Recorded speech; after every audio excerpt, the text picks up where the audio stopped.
The following program is presented by the HTM Podcast Network. And TheGorillaPosition.com, telling the stories of pro wrestling storytellers.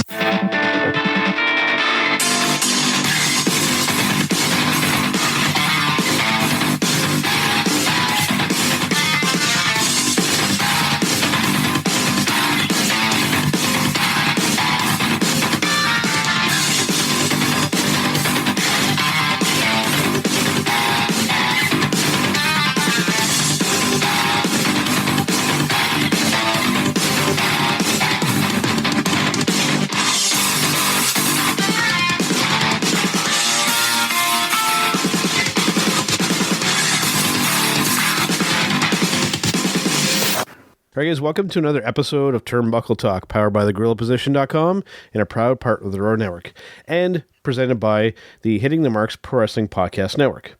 We're also sponsored by Collar and ElbowBrand.com, where you can get 10% off when you use promo code JKPodcast at the checkout. We're also in partnership with HypeCityVapors.com, where you can get 15% off all your e-juice for your vape by using promo code JKPodcast.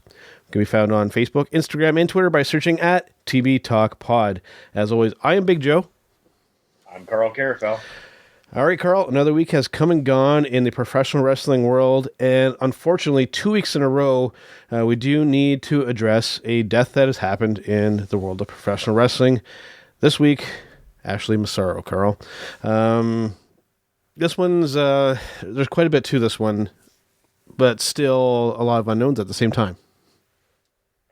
Yeah, there definitely is. I mean, authorities have gone through and said that there was no criminal activity that happened, but that's really the only thing that's been released. Yeah. Now, taking a look at Twitter and Facebook and things like that, from people that were friends with her, kind of tells a little bit of a different story. Yeah.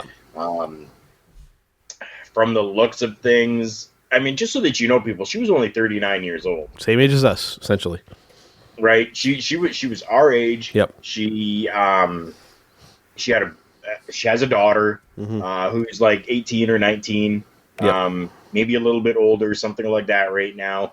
Ashley had her daughter when she was young, but still went out there and pursued a dream, became a professional wrestler, was part of a Diva search that happened. She won that. Got a $500,000 contract for a year with the company. Stayed around for a little bit longer with the company. It never really had any significant title reigns when it comes to programming. But apparently she was, like many other famous celebrity people, affected by depression and some mental illness that happened. Yeah. We don't know for sure if this was a situation where she deliberately lost her life or what happened with this, but we know that a bunch of her friends and colleagues within the business have posted mental illness is a bitch, pardon my language, but Yep. I mean, mental illness is this, mental illness is that, you know, here's a prevention phone number. If you ever need to talk, here you go. One of the biggest ones for me is my friends, Noel and Big Vito. Vito LaGrasso, right?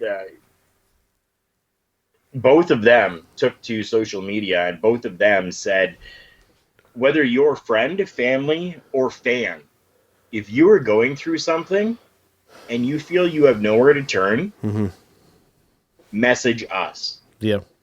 Right? So that's the situation kind of right now that we're aware of revolving around the death of Ashley Massaro. Do yourself a favor, actually. Go and take a look on YouTube. Find some stuff from Ashley Massaro. She wasn't the most fluid in the ring, but she could work. Yeah. She definitely could. She held her own with top stars in the professional wrestling ring. Had an amazing look to her, had a great persona. She really carried herself with such high respect for herself, yet made herself look sexy at the same time, if that kind of makes sense, right? Yeah, I mean, devastating loss, to be honest, and especially with the female workers from her time. Yeah. Yeah, they're really taking it hard.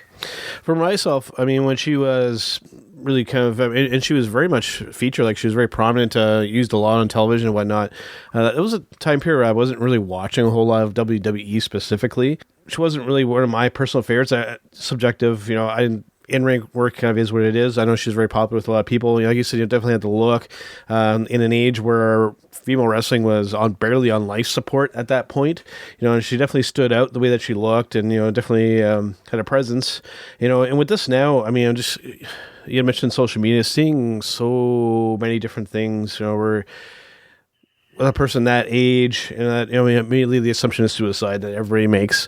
And then, you know, we're seeing posts that, you know, she was looking at, you know, training to work again, you know, so, you know, there's even conspiracies that, you know, she's part of the whole CTS, that she suffered from CTS, and that maybe, you know, she was taken out before any kind of lawsuit or anything can happen with that, you know, a conspiracy around that. I mean, there's so many different approaches that I've seen to this thing. And, you know, quite frankly, people are making a lot of assumptions with not enough facts going on with this. And, you know, that's just a product of the time that we're in now, where all the keyboard warriors think that they know everything that's going on, and they don't. It's very true. They don't. So until we know more concrete information, just leave the dead alone, please. Just let her rest in peace. You know, once we find out more, then we can make more of a statement or judgment if you really feel the need to. But until then, just respect. People, just respect. That's all I can say. Yeah, I agree. Okay, so going from that to something a little bit more of a negative, and another thing, again, where people are jumping to conclusions before really getting all the information here, and this has to do with the Ric Flair health scare. Now, everybody was like, oh, Ric Flair went in for emergency surgery. This was something that was actually planned. He was actually just going to kind of get some type of procedure. Again, don't really know the information unless you have that information, Carl, that, you know, just prior to the StarCast and all this kind of stuff happening again, he just basically wanted to have some kind of procedure done. What it is, I don't know. But it was like a late life-threatening thing, and they had to rush him to the hospital. Not the case at all from what I have heard. I've heard the exact same thing as well. I mean, coming from Conrad Thompson, yep. who I mean, I was like 2 days ago old when I found out that Conrad Thompson is actually part of the Flair family.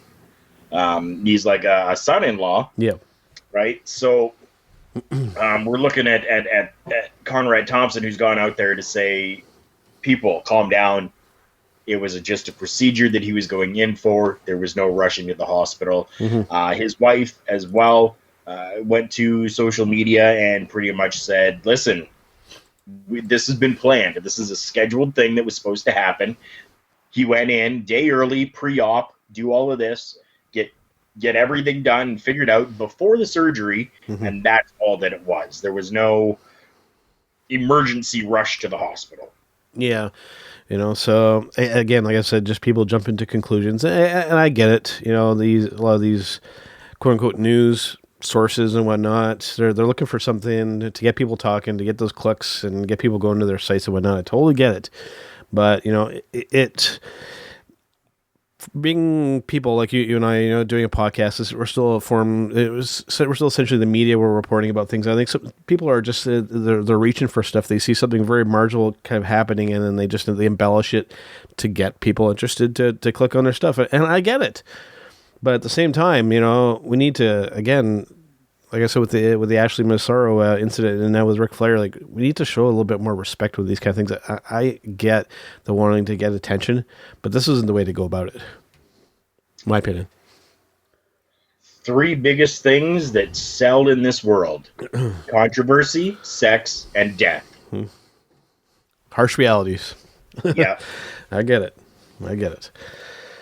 Okay, going from that to probably the bulk of the discussion of this podcast. And of course, we're recording on Monday afternoon here. We're one day essentially removed from Money in the Bank. Now, before we kind of break down most of the matches here, overall opinion of the show in general. The show was on fire. Mm-hmm. Legitimately, I think for 2019, this is their best show that they have done so far. I mean, WrestleMania, of course, it's got the huge grandeur and it's got, all of that going for it, right? When I talk about pay-per-views for 2019 or for 2018 or for whatever, I never include WrestleMania because it's always going to be the biggest show, right? Not necessarily the best show, but it's going to be the biggest show. So for 2019, right now, I think that Money in the Bank was the most on-point show that happened. Wow. I think we're going to have some very differing opinions on this because I really feel that there were definitely a few hits, but I think a lot of swing and misses in this, but we'll get into that. So first of all, we had a bit of an odd match. This was on the pre-show. We had the Usos in a non-title match against the team of Daniel Bryan and Eric Rowan. The champs getting clean pinned, specifically Daniel Bryan getting pinned clean in the match. Very, very odd. Very odd. I didn't quite, this kind of was a miss for me. But why? They're building a story right now. So now you've got the Usos that have gone through and pinned the champs clean in a non-title match. Mm-hmm. This is now setting up for future story. This is now setting up for, we beat you. Yeah. We have bested you on pay-per-view. We need to continue this, and we want actual title shots because we know, as seen, we can beat you. The only problem there is the story that they've been telling us, and what Daniel Bryan has specifically been telling us, is that they're the best and everybody else is essentially garbage. And then now this has happened, and it just now we're wiping the slate clean and we're starting again already. Because he basically came on and said that the tag team division is a joke. Now, mind you, this wasn't on TV. This was a thing that was done for social media. It was on YouTube, and it actually should have been aired on the TV show. But he basically called out the entire tag team division, saying this whole thing is a joke. We're the ones that are we're gonna take this tag team division, we're gonna make it the main event, and we're gonna make it showcased. And it was a very good promo. And if you get a chance to go and watch it, and it kind of seeing this kind of happen, it's like they changed things. Like it feels very disjointed after seeing that part of it. I mean, again, it's going to come down to story. It's going to come down to being able to do promos. It's going to be able to come down to seeing more in-ring action from them. You've got Daniel Bryan that's gone out there and put out there that we're going to take this division and make it something because right now it's nothing. Mm-hmm. Well, then you've got the Usos that have now come in and just beat them. So now they've got ammunition to go, you said you were going to take this and make it something. Looks like we have. Yeah. Because we've come in here now and we beat you. So what does that make you? Makes you just as you have said, and now you're absolutely nothing in this division. Yeah. Which, I mean, it's just building a feud. That's all it is. It's fuel for fire. Yeah, I get it. At the same time, it's a little confusing to watch, especially when you try and pay attention to it all. I get it in the context. If you haven't seen any of that YouTube or Facebook stuff, fine. But when you've seen this all other stuff, it makes it very confusing as a viewer to figure out what the hell is going on. At least for myself. I think the issue with you right now is that you want you want everything at face value. That's the way it seems. Yeah. Like you just want. Okay, Daniel Bryan said this, and Daniel Bryan said the division is. I want crap, the continuity. Was what Bryan I want. Said, like they're going to take it to the next level, and they're going to be the top people, and that's all you want to see now.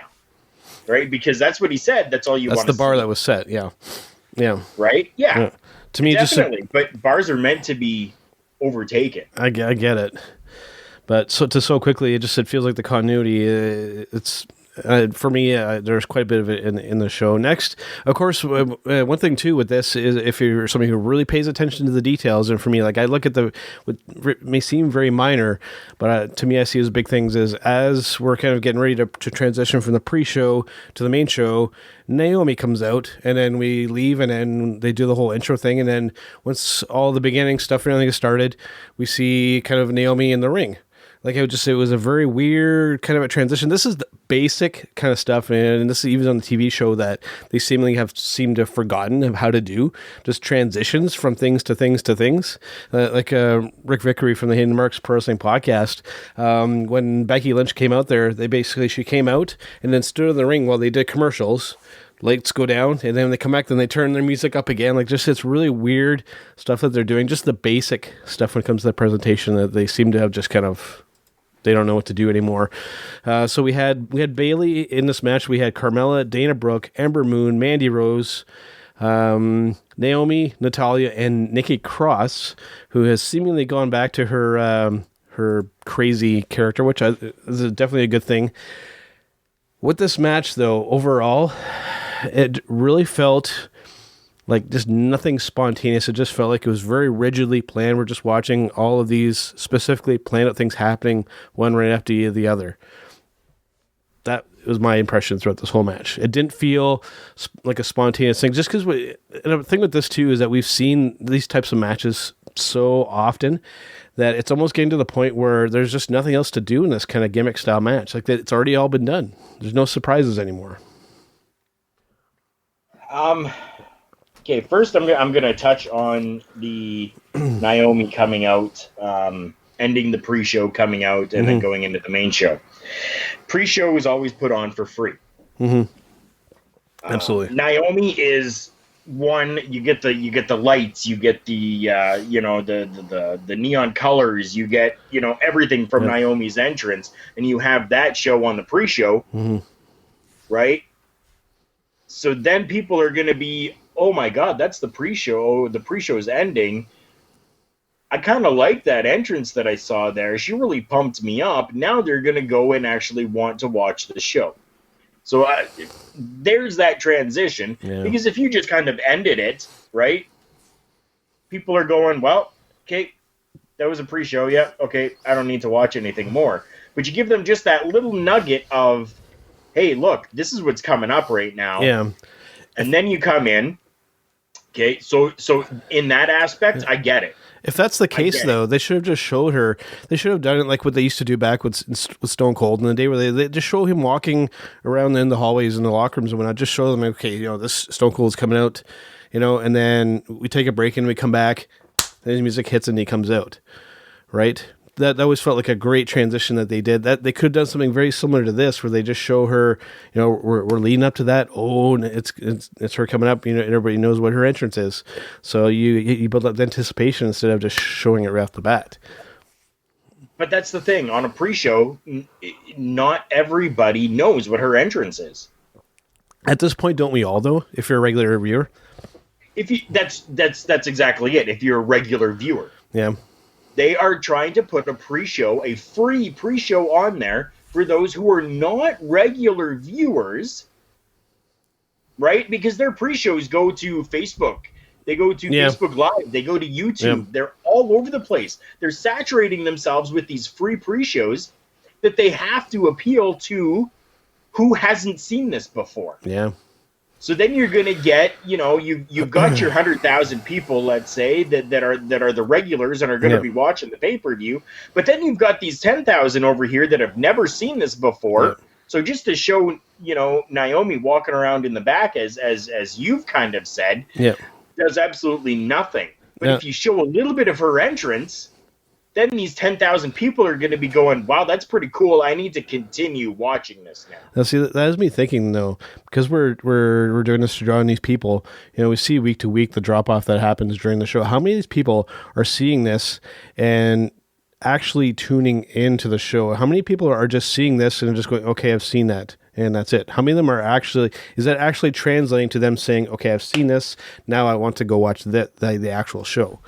That's a real question that's an unknown. Do we know, is this having the exact desired effect that you're pitching? Because I get it, but is it really accomplishing that at the end of the day?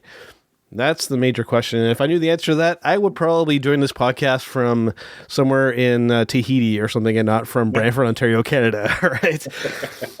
But I digress. You're right. I digress. With this match, like I said, it felt very, very much planned. And there was a spot, I don't know if you caught on to this, with Carmella and Mandy Rose. And I'm not sure if something legitimate happened there, but it very much came off as a legit thing. And then Carmella was like, get away from me. You could audibly hear her say, get away from me, get away from me. Like something happened there. And I think the issue here is that some of these girls are being thrust into this type of match when they're not really ready for it. I think Mandy Rose specifically, I'm pointing the finger at, not ready for these types of extreme matches. Not ready. What makes you say she's not ready? When you're hurting people like that. Something basic. You're not ready. But so one slip up means she's not ready. No, it's consistent. It's consistent with this kind of stuff with these girls, and I get it that they want to perform just as good as the men, but just physically, there's some things that they're asking them to do that some just either they're not trained enough well to do it, or just you physically, just anatomically, you just can't do it as well as the men can. You just can't. Like these jumping off, landing onto ladders and all this kind of stuff. It's got to be tough on some of them, especially if they're not used to it. I don't know. I mean, yeah, you're right. We're going to be having very different opinions on these things. I mean, I think some of them eventually could. Slips up once means they're not ready. Because somebody has slipped up means that they're not ready. And then, no, I think that's BS. Mandy Rose is definitely ready. I don't know. Right? I disagree when they first introduced, the different ladders and stuff like that, going back to the ladder tag team matches, Lita was in there doing all of that. Yeah. And then it transitioned to, having Trish Stratus in there and doing stuff, right? Yep. And I mean, it transitioned to all the other women coming in there and doing stuff. And yes, you always had your little botch that happened. Yeah. Definitely you did. But that doesn't mean that they weren't ready and that they shouldn't be in these matches now because of that. It's all a learning curve. Especially if there's no way to train for a ladder match. To be fair, you had mentioned Leah, though. She'd been doing that for years down in Mexico and stuff when she was training with Rey Mysterio and all those kind of guys. She had some experience doing that kind of stuff. Some of these girls, this is like the first or second or maybe possibly third time they've been doing this. And I get it. They want to get in there and mix it up and show the boys that they can do it. But to a certain extent. I mean, there's a high probability of injury in these kind of things. High probability. There's a high probability of injury in these things with the men as well. Just because they're women doesn't make it any different. For me, just they haven't done it enough. To me, that's the X factor there. Just the inexperience in these hardcore extreme type matches. And I get it, they could maybe eventually get there and with the right people, but it's tough for me. It's tough for me. And people, well, this ties into the other kind of stuff too, but for me, people were very surprised with Bayley winning. I kind of seen it coming a mile away, but we'll get to that a little bit later. Of course, Bayley winning that Money in the Briefcase, and we'll get to more of that soon. Then we had Rey Mysterio defeating Samoa Joe, essentially squashing Joe for that U.S. title. Wow. Yeah. That was interesting, that one. Interesting. I honestly think that we're at a point right now with Samoa Joe where he's just unhappy. He hasn't gotten a big win since joining the company, or at least from post NXT. They've just really dropped the ball on him. And I get it. I think it feels as though, I can't speak for him, but it feels as though he's just unhappy with how he is being used in the company. Not going out onto the social medias and really, complaining about it and making a big fuss about it at all. But you can kind of see it evident in his work.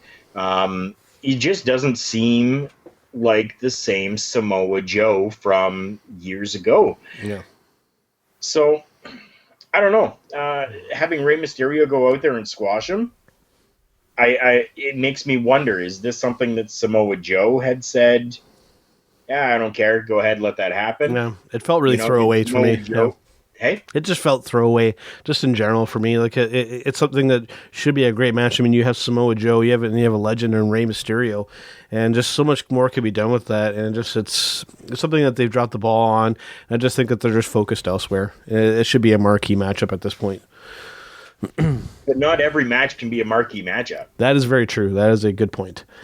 Also, we had Shane McMahon defeating The Miz in a steel cage match. Good to a certain extent. I'm growing a little tired seeing Shane in the ring again, to be perfectly honest with you. I get it. You know, he's the spot monkey that likes to ride that fine line of almost dying every time. This didn't do a lot for me. Honestly, me either. I think I'm... And a weird ending. A weird ending. I wonder if that was supposed to happen like that. That was strange. Probably. It's Shane McMahon. It's going to end how he wanted it to end. Yeah, it felt really strange. Right? Yeah. Now, I got a question for you. Say that... let's say that this was Stone Cold and not Shane McMahon. Yeah. Would you feel the same way? Given the age of Stone Cold now, I would say yes. I would feel the same way. Just because, and remember, Stone Cold is one of my favorites. He's number 2 behind Piper for me. But up to a certain extent, well, this will actually lead into a later topic in our episode. Once you get to that legend kind of status, especially now with some other interests kind of behind the scenes here, some of these guys might be tempted to take that extra money there to do some of this kind of stuff. And I just... I like seeing the legends as much as the next guy, but to a certain extent. You don't need to go out there and drop from the ceiling and land on a table to wow me. Okay, you can just come out to your music and slam a couple beers together, and I am happy. Okay, you don't need to go out there and kill yourself for my entertainment. Perfect. Yeah, I mean, I just I was curious. I was very curious. Shane's done enough. Shane has done enough. He's bounced off a glass and cracked his head off the pavement. Okay, if that would have been his last thing, I would have been perfectly fine with that. All this other stuff, it's extra stuff, and you keep punching that bump card, and eventually it's going to be your last if you push it too far. That's all I'm going to say. Perfect. All right. So going from that to I guess this would qualify as the piss break match for the event. We had the cruiserweight match with Tony Nese against Arya Daivari. Honestly, I didn't really watch much of this match. Again, this was the opportunity to go grab a bite to eat and use the facility. Tony Nese holding onto the title. I can't really tell you much more about this. I really can't either. It's so forgettable. Yeah. It's a shame because the cruiserweight used to be this kind of thing, especially in WCW, where it was it was like the kind of the cherry on top of the wrestling, where we had all the main kind of stuff going on, and then the cruiserweights would come and then just put on a clinic, and you'd be like, oh, that's cool, and then but now it's just like it's the cruiserweights, fantastic, Yeah, so forgettable, you're right. And I don't know what there is that can be done to really fix that. Showcase them more.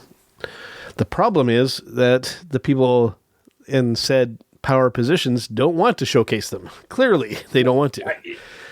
Yeah, that's exactly it. Right? But I mean, you asked the question. There's the answer. Yeah. Right. I understand they have their own show, 205 Live, on the WWE network. That thing's got to be on life support now. It's got to be on life support. But not everybody subscribes to the network. That's the problem. Yeah. So you have to showcase these guys on your flagship shows, Raw, and SmackDown Live. Yeah. Yeah, they're in a weird spot, where the week-to-week people who watch just the cable television stuff don't see much of them, and then there's this thing that happens on the WWE network, and it's a weird kind of in-between, and they're in a weird limbo, and I fear that, their days could be numbered with that, or it might just get looped into NXT or something like that, and I could definitely see that happening at some point. Yeah. So going from that to, we had Becky Two Belts, or at the time Becky Two Belts, versus Lacey Evans, and this is one of my low points for the evening. This is one of my low points. I think that during this whole time of Lacey coming over from NXT to this, it's like it was all worrying about this character and doing the shtick of the catwalk thing and forgetting to learn how to wrestle. She looks so green in there, and that ending to that match was awful by everybody, including Becky in that one, Honestly, I think that it was just nerves. If you go, but there shouldn't be nerves at this point. There shouldn't be nerves at this point. You had all of this time to get this ready, peeling back the curtain. We know that they take time to plan this kind of stuff out, and you go out there and you can't do it. That's tough. I go back to one of our previous episodes. Have you ever been in a wrestling ring in front of a crowd that big? Personally, myself, no. Have you ever been in front of a crowd that big? I have been in front of a crowd that big, yes. To do a speech, to do something? Well, not necessarily, no. No. So you've never had the focus on yourself in front of a crowd that large. And I'm not comparing myself to her by any means. That's not the point of this here. The point is... No, definitely not. Yeah. But the point that I'm getting to is she has never been in front of a crowd working that is that large. But she should have been by now, though. She should have been by now, instead of doing this catwalk thing every single week. She should have already been kind of learning the ropes, and they forgot to, or they just chose not to. But she knows the ropes. She worked in NXT. Yeah. She's worked independent. It didn't look like it. She knows how to work. It didn't look like it. She had nerves get the best of her. Yeah. I think you're shooting her down, which is totally unwarranted, because she got nervous, because she missed a couple of things, whatever, because things might have looked a little sloppy in your eyes. She goes out there and busts her ass all the time, and she works from the independents all the way through. She gets nervous, and now everybody's crapping on her. Come on, you go out there and do it, and see if you can do better than she did. I'm not necessarily blaming herself. I'm blaming the people booking the matches and the people behind the scenes and not getting her to work more week to week instead of just doing this walk thing. I don't necessarily blame her. She did what she could. But I think that she should have had more in-ring time from when she came over from NXT to now, and she would have maybe have been less nervous having done that. I don't know the situations behind her just doing this catwalk thing. I don't know if she was nursing an injury. Yeah. I don't know what was going on, right? So, I mean, I really can't speak to any of that, but I don't know necessarily that they really needed to keep putting her into the ring and putting her into the ring and putting her into the ring since coming from NXT. I love what they've done with her so far. Yeah. I love the whole idea of just having her come out and do this catwalk thing. I think she went out there and did a phenomenal job at Money in the Bank. I mean, I'm not going to be critical on anybody that might have gotten a little nervous or what have you. I can't be because I've been in those situations. Yeah. But it's even the you look at the ending when Lacey had Becky's shoulders down on the mat. The referee did not even have a 1 count there. Her shoulders were down for 2, possibly a little bit longer, maybe 2.5, and then they somewhat kind of flipped and then did the submission, and she tapped like instantaneously. It was a very poorly executed finish, and I'm not just blaming Becky, I'm not just blaming Lacey, and I'm not just blaming the referee. It's everybody kind of involved. It was executed very poorly. It looked very amateurish in what should have been a marquee title match. Unfortunately, it's live, and there are no second takes. Very true. Very true. So then, as soon as that match is done, as soon, Charlotte comes out and defeats Becky Lynch. And then, after that, in what I'm very surprised that people found this so surprising, because I saw this coming a mile away, way before it happened. Bayley does the expected thing that we're all expecting and cashes in Money in the Bank and pins Charlotte Flair. I'm amazed, truly amazed, Carl, that people are shocked by this and didn't expect it to happen. Can't believe it. I don't understand. I didn't expect it.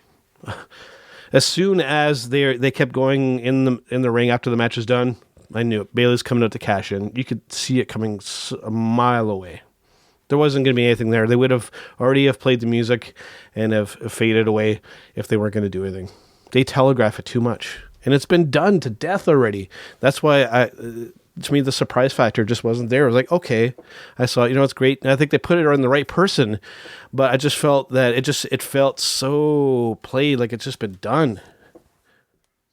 I don't know. Honestly, I didn't expect Bayley. Yeah. I expected somebody else. You just showcased Bayley. You just had her win the Money in the Bank ladder match. She has that briefcase now. She could run with that for a little bit and build, on the Bayley brand. So while Becky Lynch is in the ring getting beaten down by Charlotte and Lacey Evans, because Charlotte was essentially won with an assist from Lacey Evans, who came down to the ring and, right hooked Becky Lynch in the face. Yep. So now the two of them are beating down Becky Lynch. I 100% could have seen anybody else come out, and I would have been happy with it. Anybody else come out and make the save, I would have been happy with it, because that would be building upon more story going further. How cool would it have been? And you know what I was expecting? What? Nia Snacks. I was expecting Sasha Banks. No. We know that she's we know that she's angry. We know that she's upset. How awesome would it have been if WWE had said, this is where we're showcasing you. We're going to start a showcase with you now. You're going to go out there, and you are now going to take on these people, right? Charlotte just got the belt back. You're going to go out there and help Becky Lynch, which is now going to start a story between you and Charlotte. Mm-hmm. And this is what we're going to do for you. So, yeah, Sasha Banks could have come back. Yep. Natalya could have come out. You could have had... we saw earlier Nikki Cross was kind of in this new subdued type of Nikki Cross, gets to Money in the Bank, and she's gone back to a little bit of her crazy self. We see Nikki Cross come out again in a little bit of a crazy but more subdued, right? It could have been absolutely anybody. So, I mean... For me, the only thing that would have been surprising if it wasn't Bayley. Then I would have been surprised if it was anybody but her. Why? Why? Because the win on the night and the cash in the same night has been done so many times. I just knew that they were going to do it. As soon as all the shenanigans were happening after the match, I was like, Bayley's coming out. I know it. And sure enough, it happened before my eyes. I guess I'm conditioned to the way that they do things now, and I can see, maybe it's just the little things that I spot and that I pick up on, and I see history repeating itself. But I saw it coming, man. I saw it coming. All right. I don't know what more I can say about it. And like I said, I don't disagree with the choice of person. Bayley's the right one to do it with. But just the way that they did it was just so expected. So expected. I would have rather it, for me, especially when you have a full-on babyface like Bayley, like that, the money in that spot is to have her chase that title over a period of time instead of just boom. That's something that a heel does, is cash in pretty much instantaneously like that. Now, could they turn Bayley heel? That's a different possibility too, and we'll have to see coming up this week on the programming. So going from that to Roman Reigns versus Elias. Not much to say about this. It was literally a 10-second go out and destroy Elias while he's doing his shtick yet again. Yeah, I'm honestly getting very tired of that. 10 seconds. Like it's something that, I mean, it's not even something you could say that you really filled much time with. It's something you could have done on the pre-show, honestly, or maybe even on the weekly show. But to do it on a show, I guess, yeah, I don't know. It felt. I mean, they filled about 10 minutes.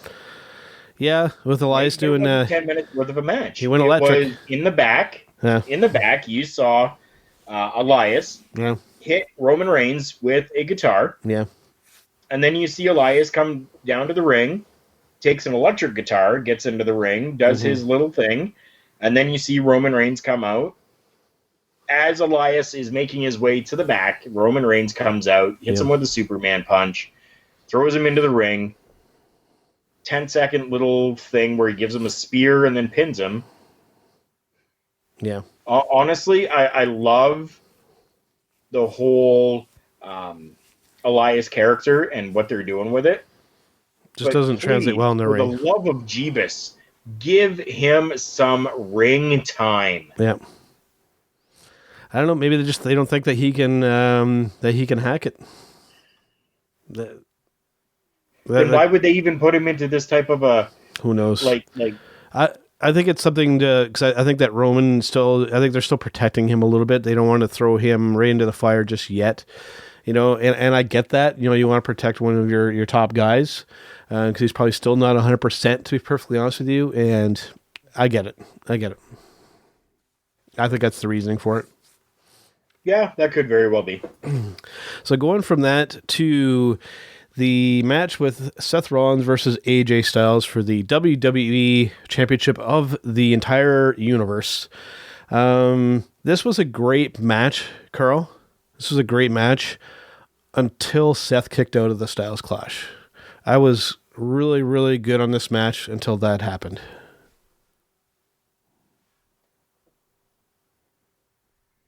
That's the only issue that I have. Because why do you always have to find a negative in something? The list of people. This was a perfect match from beginning to end. The problem is the list of people who have kicked out of the Styles Clash in a clean position like that, you can count on one hand. And to me, it feels like it really should be one of those moves in wrestling where it is a match-ending thing when it happens. And it wasn't. So we've already broken that. Just as you alluded to, there's a handful number of people that have kicked out of it. Yeah. So your Universal Champion on your quote-unquote flagship show of the company, what better way to put over that person than to have them become number 5, let's say, that has kicked out of the Styles Clash. Yeah. It's perfect storytelling in my books. Yeah, like I said, it was a great match. I feel like it's hard to kind of explain it. It's great, but just it felt like that spot that should have ended the match, or at least have ended it with AJ turning heel. I think that would have been a great opportunity to do it. I know they did the show. They did the similar to the Code of Honor and Ring of Honor, shaking the hands. I get that. I do like that, but I think that was the time to make AJ a heel. That was the time to. They may do it. Yeah. They may do it this week. They're too similar of a character, and you have two baby faces so similar to each other. I think you need to have one of them be a foil. I don't think you do. No. I really don't think you do. Why does either one of them have to go heel? You have enough heels on the program. Yeah. You have enough. So why do we have to take, just because two guys went out there and had an amazing matchup and they're both baby faces, why do we have to make one of them a heel now? We don't have to. You have enough. Sure. Both of them, keep them the way that they are. They had a phenomenal matchup. Pardon the pun, but they had a phenomenal matchup. Phenomenal. They both put on an amazing show. There was absolutely nothing that I found flawed with this match at all. It was great. I get it. And like I said, I knew that going into this, we were going to have some differing opinions on it, and that's perfectly fine. We're never going to agree on everything 100% of the time. So going from that to Kofi Kingston, the WWE champion, versus Kevin Owens. This was a good match. It felt like, I want so much more for Kevin Owens with this whole thing. Great match. But I feel like he's been so damaged. So damaged.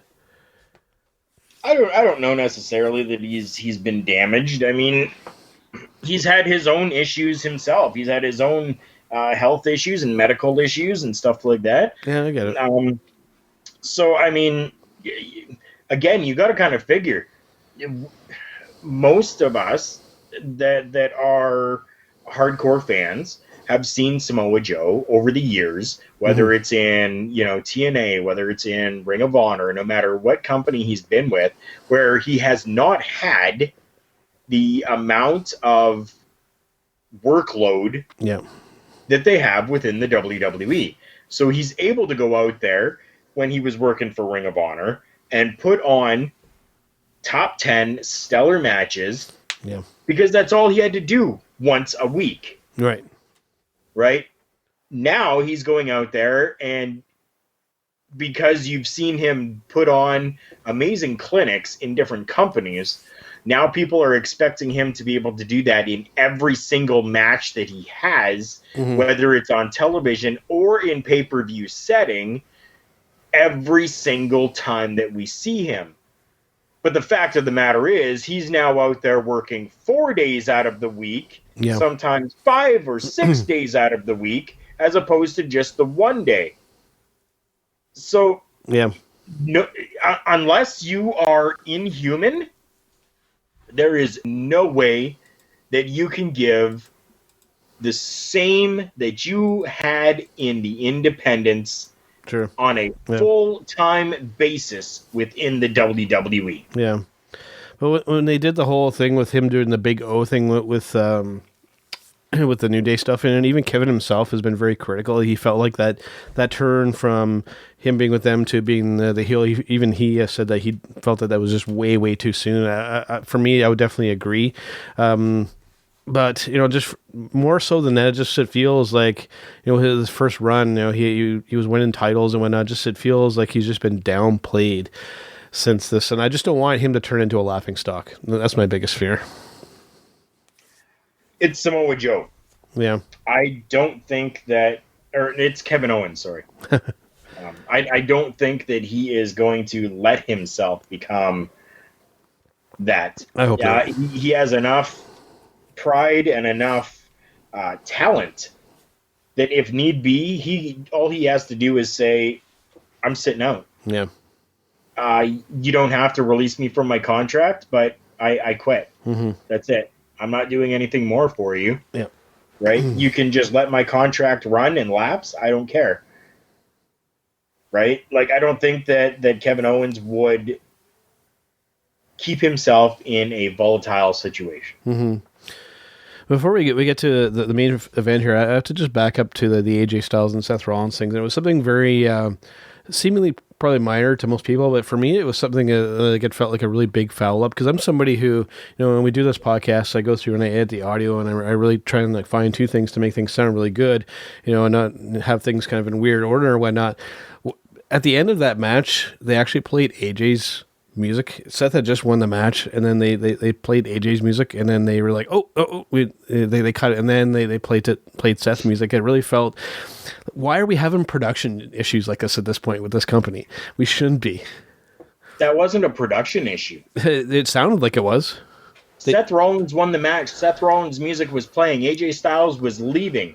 No. AJ Styles came back into the ring, shook his hand as a sign of honor, solidarity, whatever it is. And then because AJ was now leaving, they played his music quickly for him. That's all it was.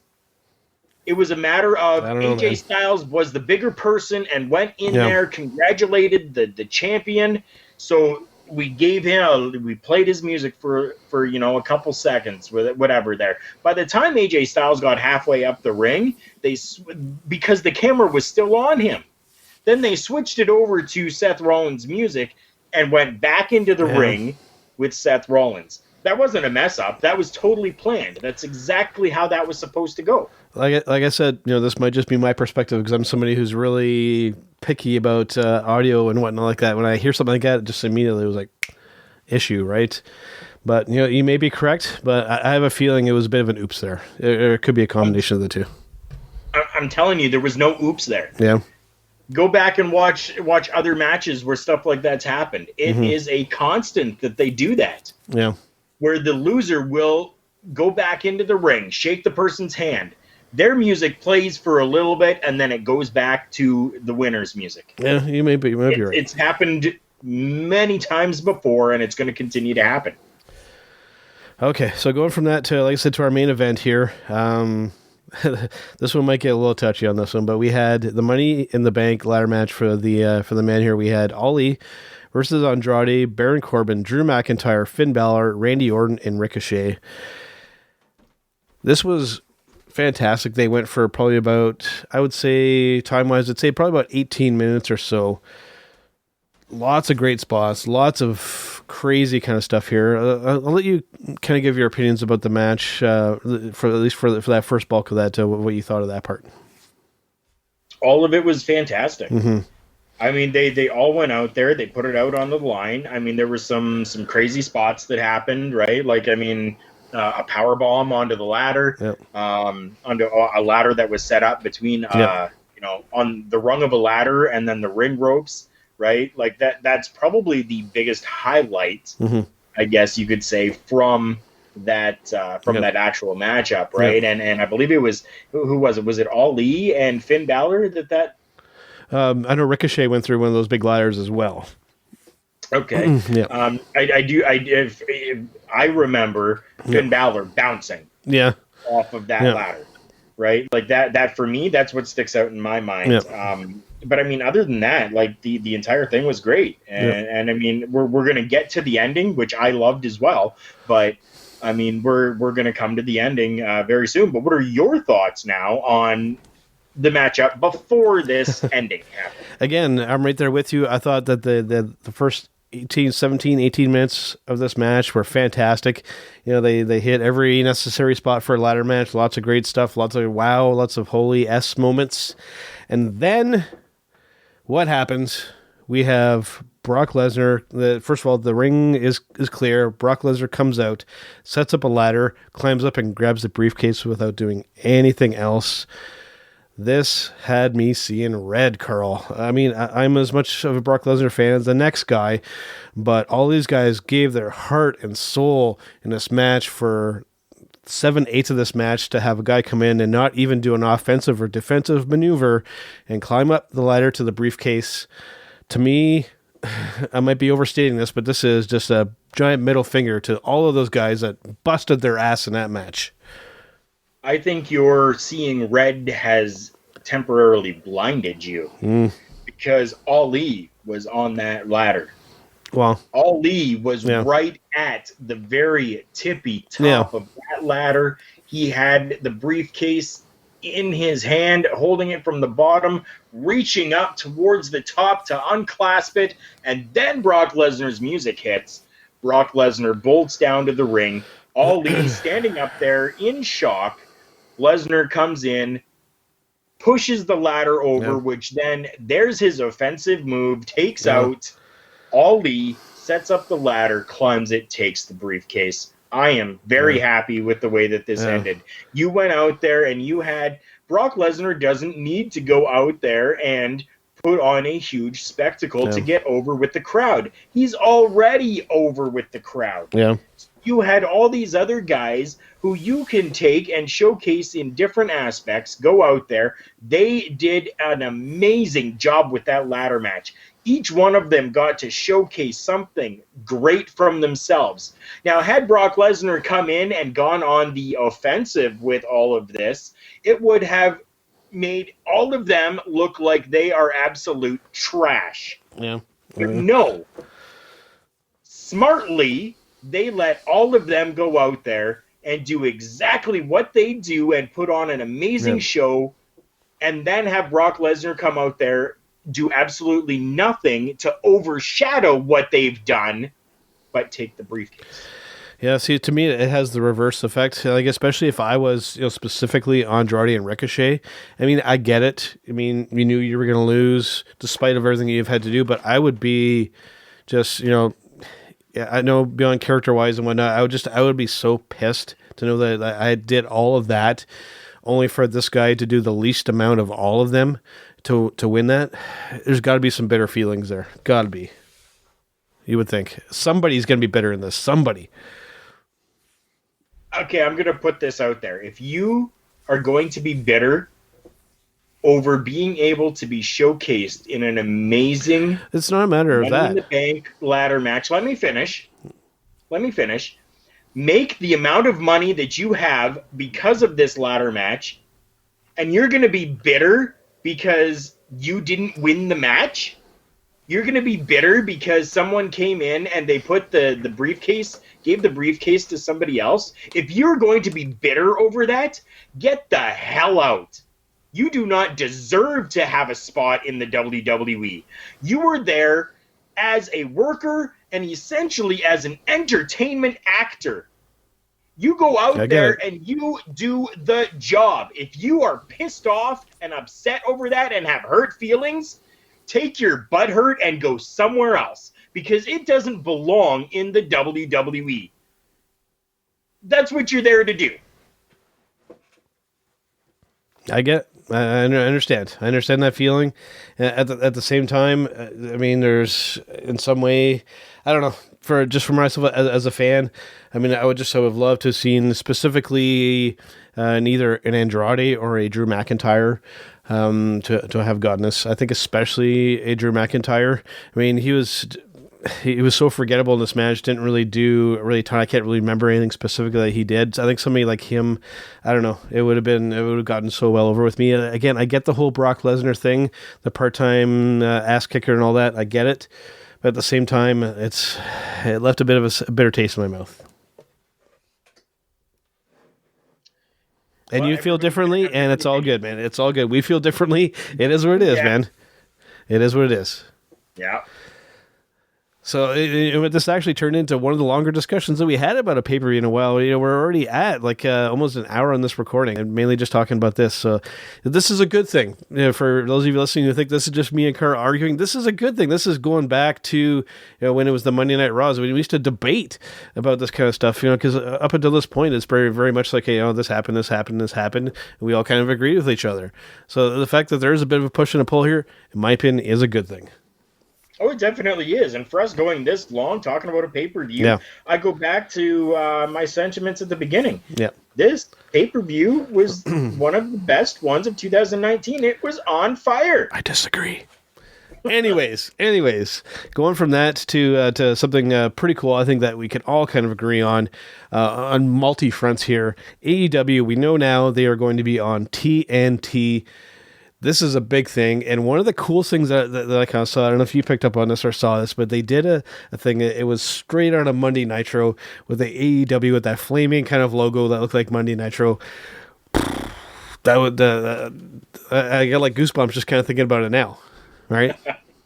Yeah, Turner Network. The Turner Network is getting back into the wrestling business. Specifically, Turner Drama, not Turner Sports. Turner Drama is going to be the ones behind this. And you look more into this too. What's going to be interesting is, and I will thank Jargo from hitting the marks on this to have spotted this and talk about it. They're going to be covering the production costs for this. That is big. That's a big deal. And especially if it's going to be going for more like a story TV show kind of perspective here. I'm even more interested now than I was before. There's still a lot of unknowns here, but we're learning a little bit more. And like Cody said, that they're going to leak things out kind of slowly and not just spill the beans all right off the bat. And I do appreciate that.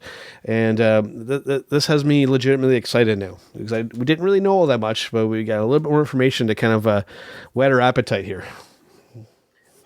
The only thing that worries me with this is it going to turn into something like a Lucha Underground?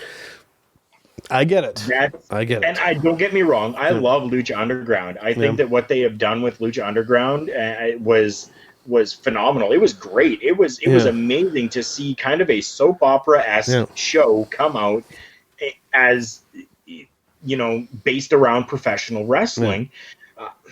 I fear that we're going to have the same type of thing with AEW if they're running production. And then are we going to run into a situation like we have with Lucha Underground, where they essentially, not that Turner Network would be, out of money. Yeah. But are they going to say, we're giving you too much money for this production? Then they're going to have to step it back. Because that's essentially what happened with Lucha Underground. For those of you kind of wondering, they essentially kind of went beyond their means. It's like somebody, just spending money that they don't have, essentially, is kind of what happened with Lucha Underground. I'm a little less concerned for AEW just because it's the Khan family, and I would say they have bottomless pockets. But at the same time, too, this is a big deal with the production costs being covered, regardless of whether it's more of a humble kind of an ROH type of feeling, which it may be something similar, or whether it'll be like a heavily produced kind of in the can, fine-tuned kind of a thing, which I'm hoping that it'll be, and not just a live presentation. I'm hoping that it is a tape show and that they really control the content and really fine-tune putting something out amazing. I think that's the approach to go to, and I think that we're likely going to probably see a Wednesday time slot as opposed to a Tuesday, which puts it up head-to-head with NXT, by the way. It's going to put them pretty much head-to-head with NXT, which is interesting because it's essentially the same demographic watching both shows. So it'll be interesting to see how popular NXT remains once this happens. Time slot I can't speak to because I haven't seen any information other than they're looking at Tuesdays because they have gone for copyrights on Tuesday Night Titans, I believe. That was very early on, though. Yep. When it comes to making it more of a taped show, honestly, I hope that they don't. Because what do they keep saying? They keep saying that they are a professional wrestling company. True. They're not an entertainment company. Yep. They are a professional wrestling company. Yep. Now, if you start to tape shows and you start to do a second take or a third take or a fourth take, you are now becoming an entertainment company and not a professional wrestling company. Yep. That's all I'm saying on that. Very true. And I think I'm excited to see either kind of approach there. So something else going with AEW here, and specifically with Double or Nothing. Now, I'm seeing some very varying kind of opinions on this, which actually has me scratching my head a little bit. So we had a matchup between Adam Page and Pac going into this thing, and it looks as though there's some type of disagreement, I guess, or basically they weren't on the same page creatively or something like that. Pac and the people of the AEW, he's essentially out for Double or Nothing from what I'm seeing. But people are saying, no, this is a work to build up a storyline for this whole thing. I'm not buying that. I think that he's actually out. I think that this guy is probably. I think he's. This is a little risky to say, but I think that he thinks that he's more special than he really is.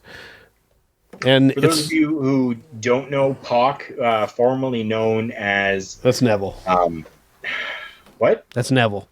Yeah, formerly known as Neville in the WWE. No. So,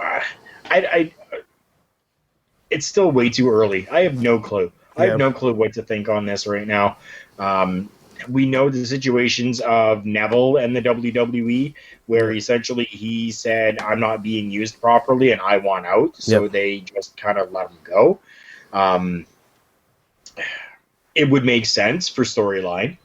It definitely would. Right? Because the fans of AEW are... It's kind of rude to say, but the fans of AEW are essentially... bitter WWE fans. So they're going to know and understand. You're not wrong. You're not wrong. Yeah. So they're going to know what happened with Neville in the WWE. So why not make a storyline out of it? Yeah. It's very much... this is probably as risky as I'll ever go in this podcast, but there's a meme out there where it's Leonardo DiCaprio, and he's kind of standing here and he's got a smug face on it. It's like when somebody calls you a bitch and they ain't wrong. It's kind of like that kind of a situation, And even when you look at AEW's website and you go through their roster and you go down to Pac, right below that, they almost kind of like a nickname for each guy, and you see Pac and it says bastard right under it. So there's a possibility, and it's still listed as a match on AEW's website. Believe it or not, if you go there, it's still listed there. So regardless of whether it's a work or whether it's not, it's sparking some discussion, which is still creating more interest in this, which is still a good thing. Yes. So going from good things to potentially a couple bad things here, although I think the second one has changed recently. We No, there's a couple of people that have asked for their releases from Impact Pro Wrestling. We have Scarlett Bordeaux and Killer Cross have apparently both asked for their release from Impact. Scarlett Bordeaux especially, that's a big blow to Impact. That's your big eye candy. That's your big female draw for that show. And I think that if you're Vince, I think you're drooling over the fact that she's out of that company now. Well, I mean, for those of you who don't know, behind the scenes, Killer Cross and Scarlett Bordeaux, they're in a relationship. Yep. Right, they're in a romantic relationship. The two of them, they're boyfriend, girlfriend, whatever you want to call them. Yep. So I wonder, and I know that there has been rumblings for a while that Killer Cross has been wanting to get out of his contract and get out of Impact Wrestling. Yeah.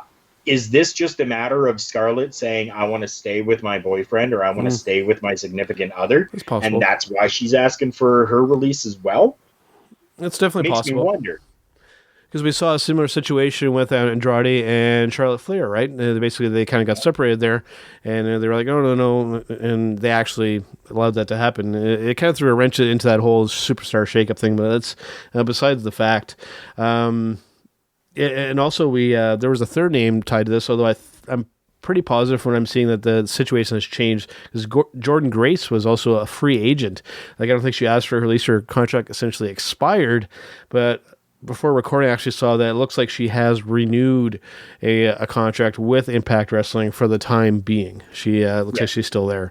So thankfully, because she's one of their main talents there. And again, we mentioned it before, if you have not seen a Jordan Grace match, do yourself a favor and go and watch. She is somebody special in the women's wrestling division, not just in Impact or anywhere, just in general, the women's wrestling. She's one of the real standouts right now, and she doesn't look like your typical female wrestler. That's what's kind of intriguing there. Is that I won't say average looking is the right way to describe it. She has a different look, but she has everything that you want in a really good female professional wrestler. And just do yourself a favor and go watch, and you'll see what I'm talking about. It's one of those things that explains itself. Yeah. So going from that to something that I guess you could argue it's kind of old news probably for most of you out there, but this was something very recent for me.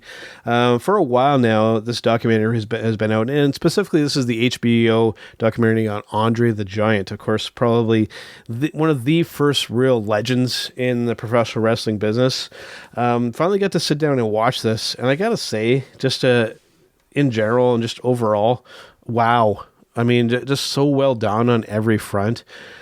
What a life and what a career. This is really understating it. To be perfectly honest with you, what a life and what a career this man had. Even not just in professional wrestling, just in general, this man's life is just legend in every manner, in every respect, man. Incredible. HBO has always done amazing things when it comes to their documentaries. They really seem to hone in on that factual stuff when it comes to whoever they are doing a documentary on. They really don't go out there and do any of the smut or any of the grasping at straws for different things. Yeah, I mean, I've watched this documentary several times. Yeah.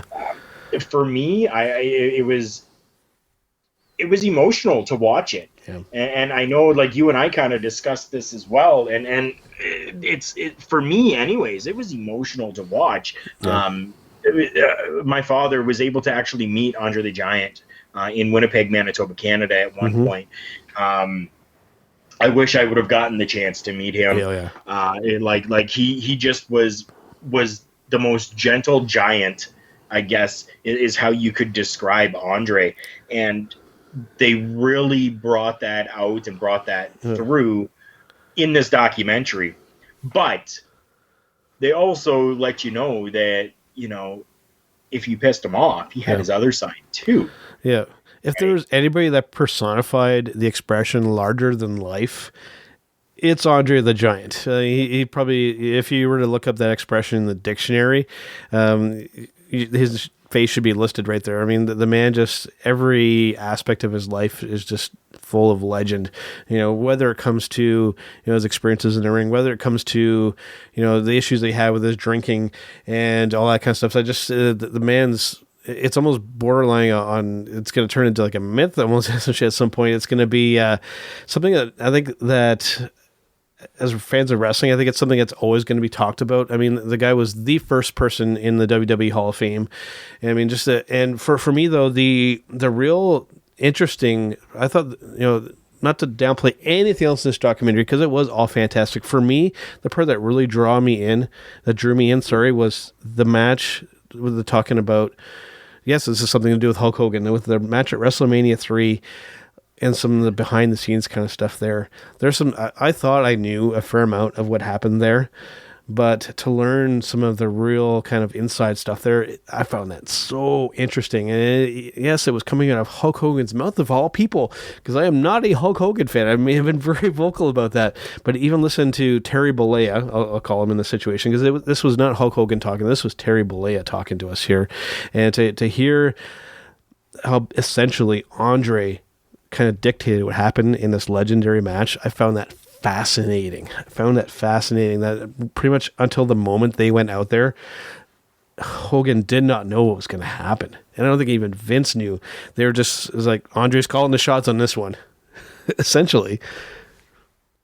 Yeah, that's exactly what it was. Hogan goes into very great detail about that match and really gives you an inside perspective of not only the fear, but the love that everybody had for him.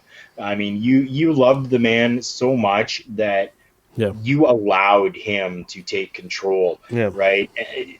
He didn't have to. Have to at all. Hulk Hogan could have said, "I'm the biggest draw in this company.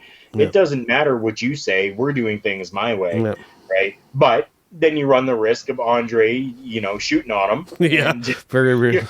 So you had that fear. So you were afraid of the man, but you couldn't help but love the man as well. You talk about the all of the lore behind Andre the Giant and fabrications that have been made up about him. I mean, Vince McMahon and Ric Flair talk about those as well, right? Like at one point, the news was going around that Andre had two hearts. Right. And then they talked about Andre the Giant having a second set of teeth. Two rows of teeth. His first teeth. Right. So, I mean, like, you always had those kind of out there things about him. And, of course, we'd be remiss to not bring it up, that probably one of the most comical and one of the strangest things probably about Andre was his love of flatulence, of farting. And he would supposedly let go some of the most legendary farts that any human being has ever had the displeasure to experience. Go to YouTube and see if it's available there. I haven't looked because I have the documentary, but just look up Andre the Giant farts and see if it brings up some of what has been talked about in that documentary. Yeah. So and kudos to HBO again with this. I mean, for them to go and really get a perspective from all the professional wrestlers, but also to go and get a perspective from the cast members, from the Princess Bride. Yeah. He was a very big, pivotal role inside that movie, The Princess Bride. So to hear from Billy Crystal, to hear from Carrie Elwes, to hear from Robin Wright, right, about their experiences with Andre on the set, gave you a whole other perspective as well. And another thing with this too, because for a good later portion of Andre's life, I mean, he clearly knew what was going on with him, and there were opportunities to seek medical attention, to possibly at least slow the progression of what was going on with him. He chose to not do that because he was really of the mindset that this is the way that I was brought into this earth to be.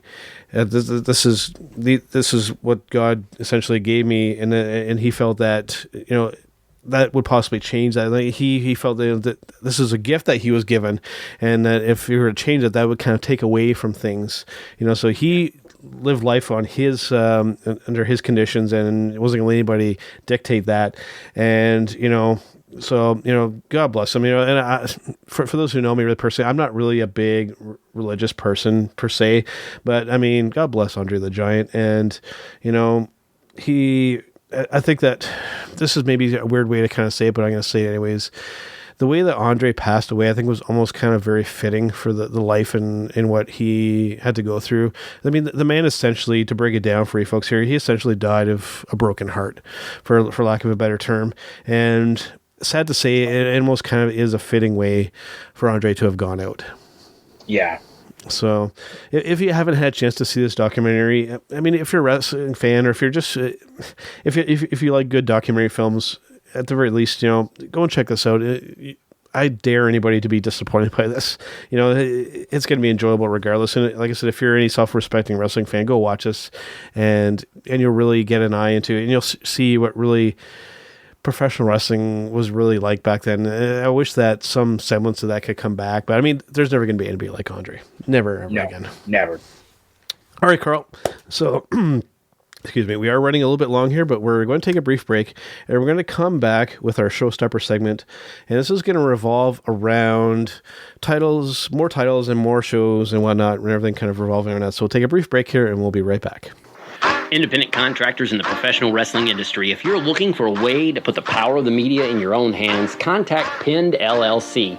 Pinned LLC is media and marketing for the professional wrestling industry. It's your one-stop, one-click online profile and so much more. With Pinned, you'll receive a full background story, photo gallery, an interview conducted with you, links to all your social media and where you can be booked, and yes, a 60-second custom television commercial all about you. Get more info today. Email pin.biz@gmail.com. That's pin.biz@gmail.com, or click the icon at thegorillaposition.com to get more info about Pinned. Remember, get connected, get booked, get pinned.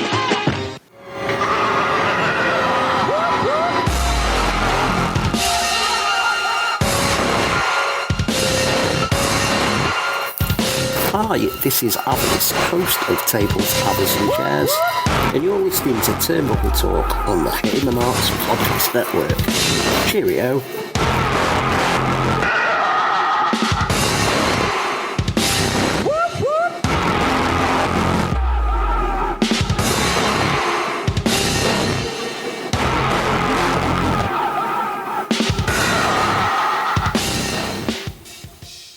All right, guys, Big Joe and Carl Carafello back here on Turnbuckle Talk. Yes, we are, guys, and we have come to that special moment that we like to call our Showstopper Segment. Yeah. So this week, Carl, we have one that kind of changed on the fly before we hit the recording here. We were originally going to talk about something else here, but I thought that this would be better. It would kind of tie into what's been going on here, what's going to happen tonight, actually. Mick Foley is going to be unveiling a new, and I think that this term is important, new title. Not wording as a championship, they're wording as a new title. Before we get into this here, because the greater topic that we want to discuss here is, is there room for more titles and more shows and more stuff like that? First of all, this new title, what do you see it being? What's your prediction about what this title is going to be? One of two different things. You and I kind of discussed this a little bit last night. Yep. I could see, because WWE has kind of recently and quietly kind of changed back to like a TB14, MA14 kind of rating. Once in a while, I'm kind of seeing that, right? And then you've got Blood that happened last night on the show. Yeah. And then you've got Mick Foley, who's going to be announcing this. Mm-hmm.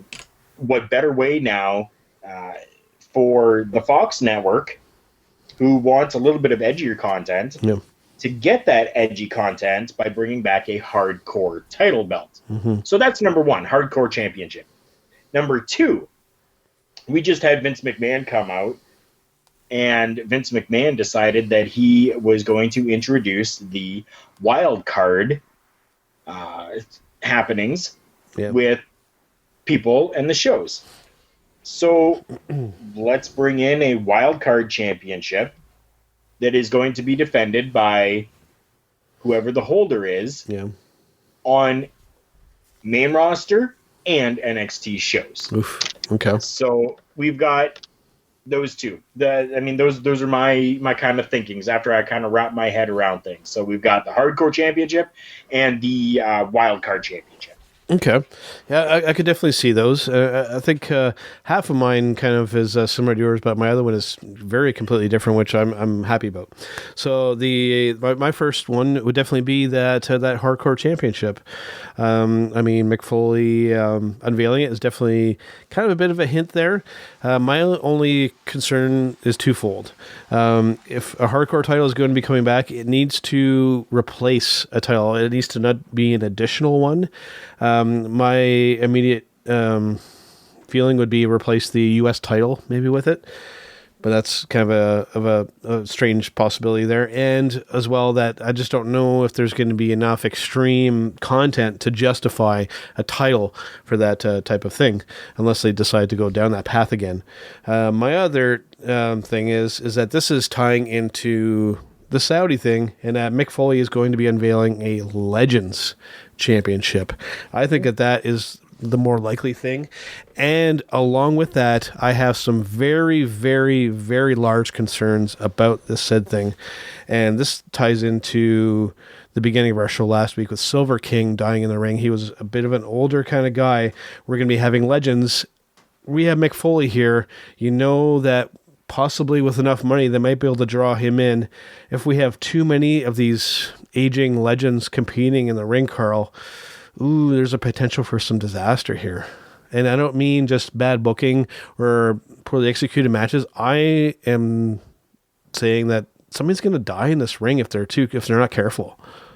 If they bring in too many of these legends and push them too hard, we're going to have some issues. I can definitely see that.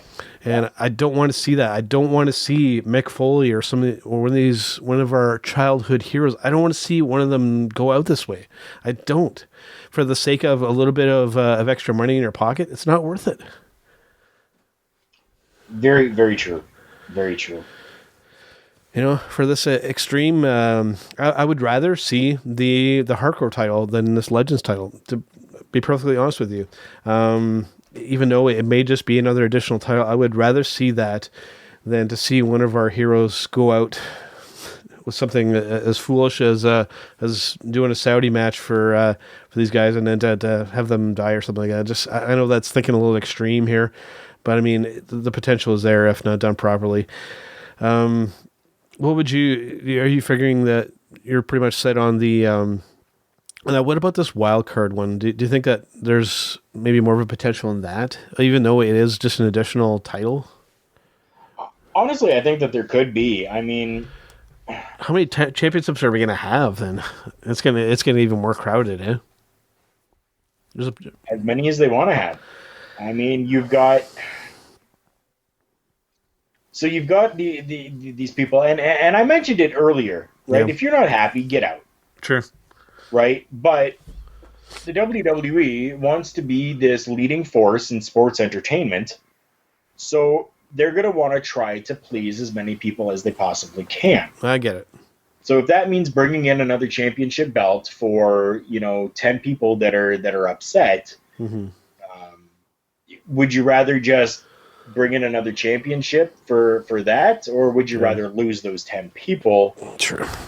Right? Like, I mean, that's where I'm seeing this whole thing, right? So that's the biggest thing. Do we want to lose people, or do we just bring in a championship that's going to appease these people for a while and let it run its course and then move on?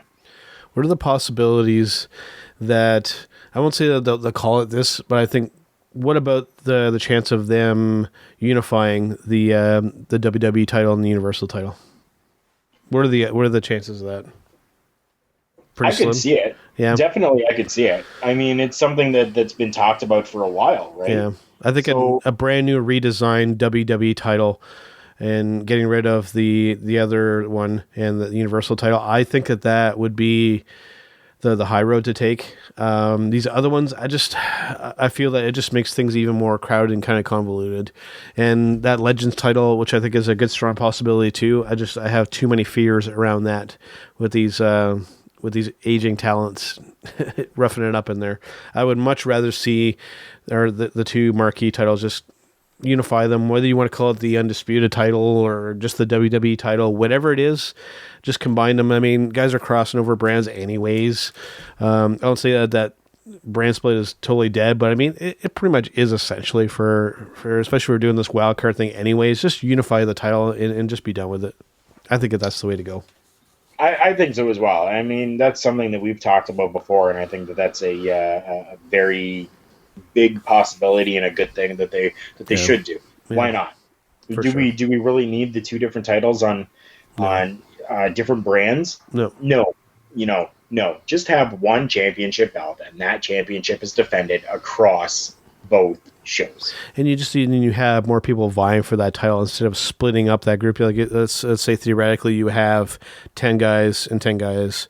Now you've already, by doing you double the number of contenders and the people vying for this title. And it makes it more prestigious and more value to it at the same time instead of splitting it. So I've always kind of felt that way. So, but even going with your thoughts there, right? Like, I don't want to see now 20 people for this one title, right? Let's bring some prestige back to the Intercontinental Championship.